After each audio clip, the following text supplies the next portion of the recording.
You know, you learn, like, at least for me, when I looked at people differently after my stroke.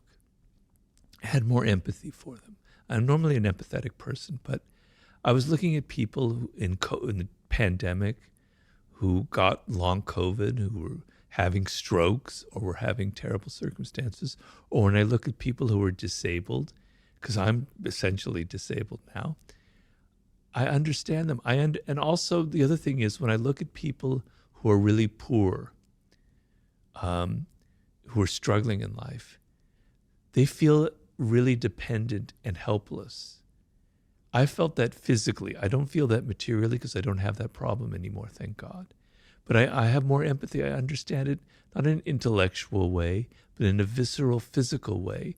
That sensation of, I don't know where my food's coming from. I don't know what's going to happen the next day. I'm weak, I'm dependent, I'm helpless. It's miserable. I kind of understood that feeling now on a different level, on a level that affected me personally, and it's a lot different than having it affect you in an intellectual way. The phases in that journey to where you are today, the first phase after the incident, you wake up, you realize that your life has changed. What's going on in your psychology? What's going on in your mind?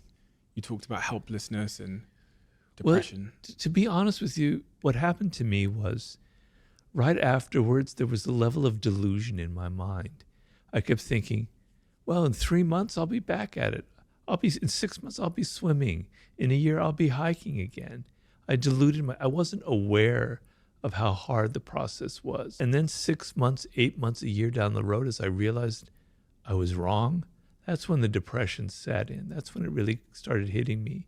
I thought I'd be back. Here I am 4 years on. I thought I'd be back to my life, but I'm not. So that's what was the hardest struggle, was actually a year in there and going, there's a phase where you kind of plateau, where you're not really progressing anymore. This is my life, man. I'm going to always have this funny arm that's bowing in. I'm going to be walking like this.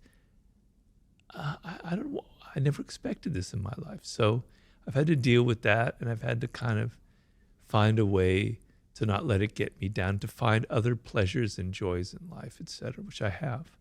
How do you find a way to not let it get you down? I'm thinking now about people that are listening to this that might be struggling with their own subjective struggles in life. They've lost their job. They have a disability, whatever it might be.